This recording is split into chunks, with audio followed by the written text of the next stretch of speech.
Salut tout le monde, bienvenue sur teslastuce.com. Aujourd'hui, on va parler USB. Et oui, on a plein d'appareils en USB que l'on peut connecter à sa Tesla, sauf que sur les derniers modèles, il n'y a qu'un seul port qui transporte de la data. Les autres permettent uniquement de recharger un appareil.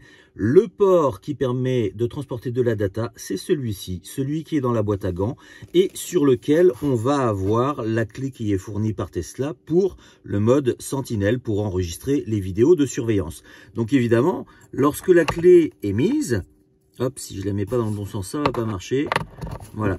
Lorsque la clé est mise, ben voilà, on est condamné. Le port data, il est déjà pris.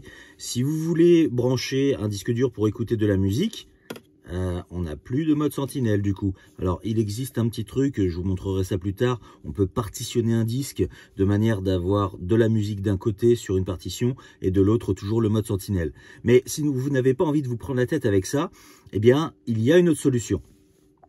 Bon, vous voyez, par exemple, ici, on a deux ports USB-C. Eh bien, ceux-là ne vont pas transporter de la data. Ils vont simplement vous permettre de recharger un appareil. Du coup, on pourrait se dire, je vais acheter un hub USB. Voilà, je vais dédoubler le port USB. Comme ça, j'ai ma clé USB fournie par Tesla pour le mode Sentinelle. Et puis, j'ai une clé USB personnelle pour de la musique. Oui, mais on peut aller bien plus loin. Alors, qu'est-ce qu'on va faire? Eh bien, on va rajouter dans notre Tesla un connecteur pour manette sans fil pour jouer dans la voiture.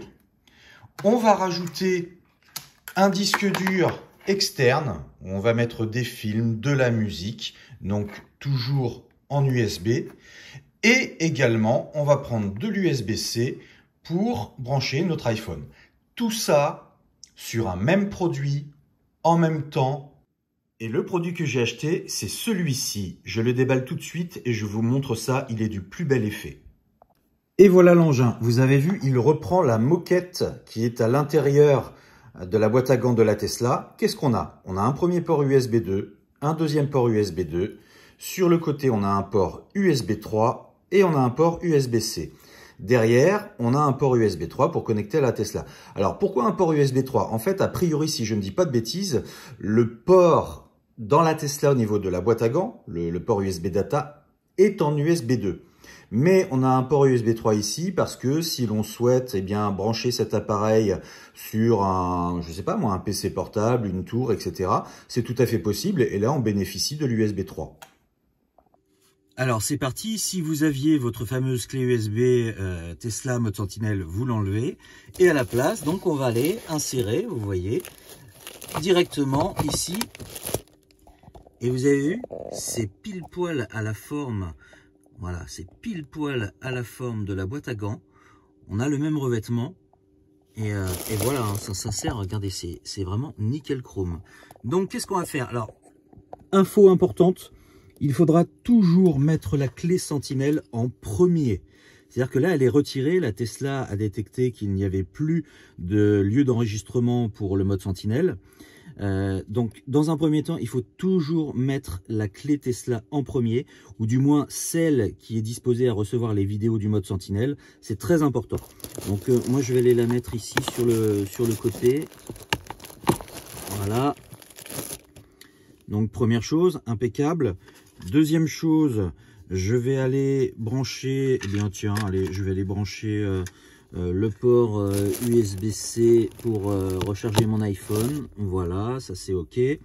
Devant, qu'est-ce que je vais brancher? Eh bien, je vais brancher le dongle. Voilà, le dongle pour ma manette sans fil. Et puis enfin, je vais aller brancher eh bien, ma clé USB pour ma musique. Et puis on verra dans un second temps si on branche un disque dur externe, comment ça se passe. Hop, voilà. Donc là, vous voyez, j'ai en même temps donc la clé Sentinelle, un port de charge USB-C, j'ai une clé USB sur laquelle j'ai de la musique et j'ai mon dongle Bluetooth pour ma manette de jeu sans fil. Alors la question c'est, est-ce que tout ça, ça fonctionne en même temps? Alors pour la clé Sentinelle, aucun problème.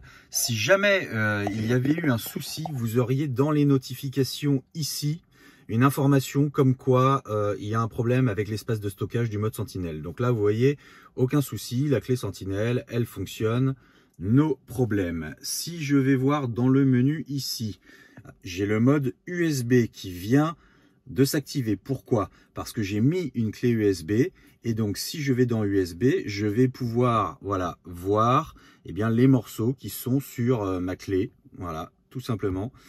Hop, je peux trier par dossier, vous voyez, et par dossier, donc je vais avoir toute ma musique. Donc ça, c'est pas un problème. Et puis maintenant, on va voir si ma manette de jeu va me permettre en arcade eh bien, de pouvoir jouer. Alors on va choisir, bah tiens, ça c'est très bien. Voilà, donc il va quand même falloir que je mette des piles. Voilà, je vais synchroniser ma manette. C'est déjà synchronisé. Hop, alors je fais tout à une main, ça va pas être simple, mais c'est voilà, c'est vraiment juste pour vous faire voir. Voilà, on va voir si ça fonctionne. Et donc tout ça, je le rappelle, c'est en même temps, hein, tout est branché là. Hein. Voilà, donc hop, j'imagine un joueur ici, tac, tac. Voilà, bah écoutez, ça fonctionne juste parfaitement cette histoire-là. Tac.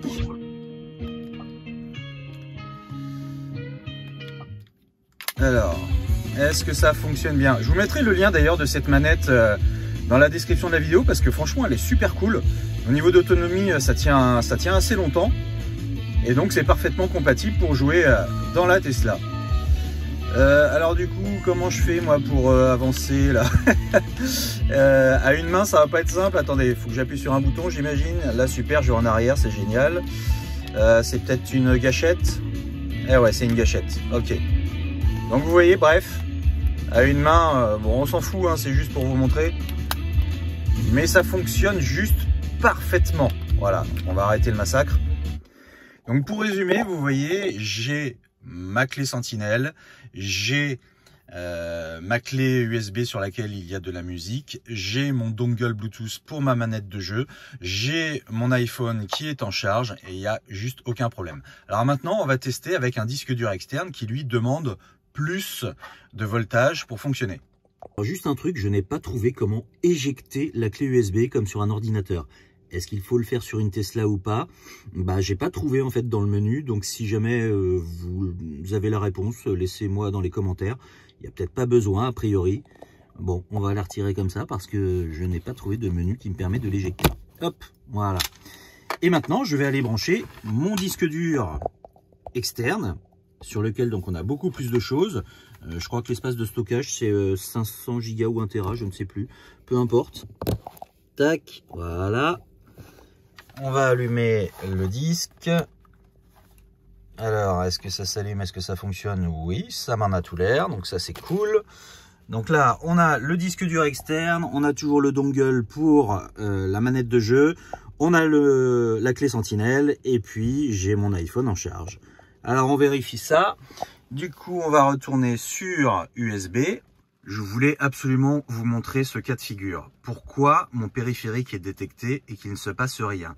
Eh bien, sachez que dans une Tesla, votre espace de stockage doit absolument être formaté en FAT32. C'est-à-dire que là, mon disque dur externe, il est au format NTFS et la Tesla ne sera pas capable de lire son contenu. Voilà, donc ça, j'en profitais dans cette vidéo-là pour vous le montrer. Parce que vous pouvez vous dire, bah tiens, cool, je vais mettre ma clé USB ou je vais mettre mon disque dur et puis ça va marcher. Non, non, si vous n'êtes pas en FAT32, ça ne va pas marcher. Cette fois-ci, je ne suis plus donc en NTFS, mais en FAT. Et donc, du coup, mon disque dur externe est tout à fait lisible. Alors, on va aller dans les dossiers. Voilà. J'ai mes films. Alors, j'ai mis du FLAC, du format M4A, ça vient d'iTunes, du MP3. Voilà, pour voir si tout est lisible. Alors, le FLAC, ça passe, pas de problème. La Tesla est en mesure de lire le format FLAC. Elle est en mesure de lire le format iTunes M4A. Et évidemment, le MP3. Le Wave également, hein, bien sûr. Bon, et alors là, on va carrément se mettre en mode barbare. Je vais retirer la charge de mon iPhone. Voilà. Et donc, je me retrouve ici avec la possibilité de mettre une carte SD, micro SD, encore de l'USB-C, donc très bien. Je vais brancher le câble de mon iPhone dessus, hop, voilà. Derrière, j'ai donc 3 ports USB. Je vais donc pouvoir aller y mettre ma clé USB. Je vais pouvoir aller y mettre mon disque dur. On regarde tout ça. Donc voilà, là, tout est branché en même temps. D'accord? Et tout fonctionne. Tout fonctionne. Le disque dur est bien alimenté, la clé USB qui contient les données MP3 également. Bref, une fois que vous refermez la boîte à gants, vous avez tout ce qu'il vous faut. Vous avez un espace de stockage conséquent pour de la musique, des films, le mode Sentinelle, la manette de jeu qui est prête à fonctionner. Enfin voilà, franchement, cet outil-là, il est vraiment excellent parce que tout est planqué à cet endroit-là. On est tranquille pour pouvoir exploiter le port USB de la Tesla qui transporte de la data avec honnêtement un appareil, comme je vous l'ai dit, qui est hyper discret, qui reprend cette fameuse mousse là. On a exactement le même revêtement. C'est génial, c'est vraiment génial. Moi j'adore, ça m'évite d'avoir ici. Alors effectivement il y a des petits comment dire, des petits hubs là qu'on peut mettre ici. Bon, moi honnêtement je préfère quand voilà, c'est fermé, c'est nickel. Mais après, bon, chacun ses goûts, hein, je juge pas. Moi, en tout cas, je préfère que ça reste ici nickel et que tout soit concentré là-dedans. Comme ça, je referme ma boîte à gants et on garde le côté épuré de la Tesla. Il n'y a pas d'artifice, il n'y a pas de port de partout. Non, tout est caché et c'est sobre et c'est ce que j'aime. Donc voilà, pour moi, cet accessoire, il fait vraiment partie des indispensables. Encore une fois, si vous souhaitez avoir quelque chose de discret dans votre boîte à gants, sur lequel vous pouvez brancher pléthore de périphériques, refermer la boîte à gants et hop, ni vu ni connu. Voilà, vraiment, je vous le conseille. Vous avez vu, ça se cale vraiment parfaitement, ça s'intègre parfaitement dans la boîte à gants. Pour moi, c'est le meilleur hub USB pour la Tesla, clairement. À bientôt sur teslastuce.com.